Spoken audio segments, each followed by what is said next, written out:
Our minds are divided between an elephant and a rider. And while we often think of the rider as the one in control of the elephant, we often forget that the rider is only the guide. We usually call our rider consciousness and our elephant unconsciousness. And it's the divide between them that makes us think we are right when we are actually wrong. And guess what? It doesn't matter how smart you are or if you're liberal or conservative. You are first and foremost human.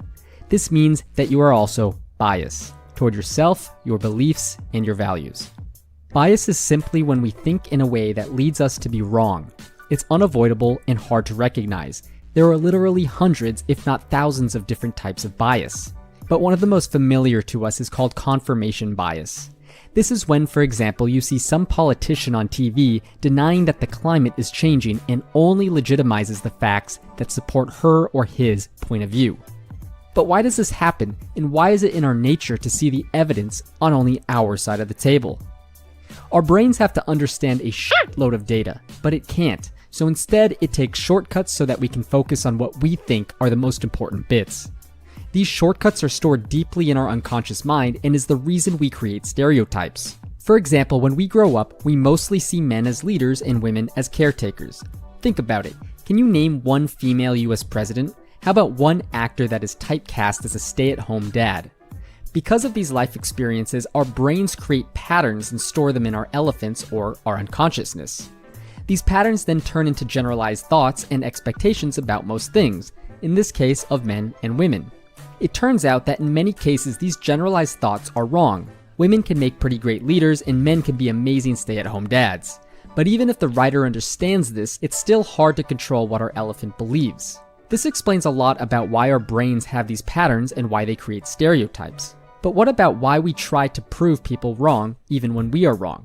A theory in evolutionary psychology says we evolved our ability to reason as a way to further our social agendas, justify our actions, and defend the groups we belong to. Why? Groups that work well together often beat groups that are made up of selfish individuals. In a way, we are all self-righteous hypocrites. Our elephants want us to survive so that our group dominates. Part of this means we often find evidence that supports a belief that we already have, rather than looking for the evidence that opposes our already held belief.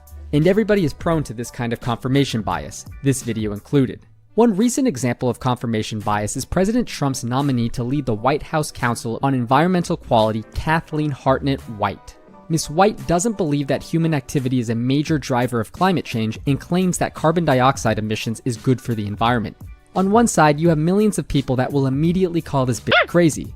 But if you ask those disagreeers why, many of them won't be able to share the evidence to disprove her. Instead, they will go with their gut, aka their elephant, which can also be right, by the way. At the same time, if you were to ask that crazy bitch Miss White why she believes CO2 is good for the environment, satellites already show a greening of the Earth, in part from the very small amount of carbon dioxide involved with using fossil fuels. She'd probably give you a list of her reasons, but wouldn't address the evidence on the other side of the table. She probably would also leave out the fact that she is a lobbyist for the Texas Public Policy Foundation, an organization founded by arch-conservative Christian billionaire James Leninger. This is an organization that has a mission to deregulate markets and has been funded by ExxonMobil, Chevron, and other companies dubbed the who's who of Texas polluters. She might also leave out the fact that she's a bad person and doesn't really care about how her actions affect others. For example, she voted to build coal plants near Dallas even when the mayors and officials of those areas strongly opposed it. Let's just say that Miss White's elephant is fucked up. But because of her bias, she as the writer probably doesn't even know that and probably thinks she's doing the right thing. And this is why she, you, and I are all often wrong. We forget that we can be wrong, and it's especially hard for people that have been stereotyped as smart their whole lives to admit that their elephant is in more control of them than they are as the writer. And as an expert, it might be even harder to say, I was wrong, and harder still to say, I don't know. Miss White is an expert and so are thousands of other scientists and policymakers. But as an expert, politician, teacher, human, or whatever, it's our responsibility to make decisions and judgments that are as bias-free as possible and admit when we are wrong or simply don't know the answer. Unfortunately, those in leadership are often the ones that are least likely to do that. Thank you for watching, and please subscribe, like, and share this video. It all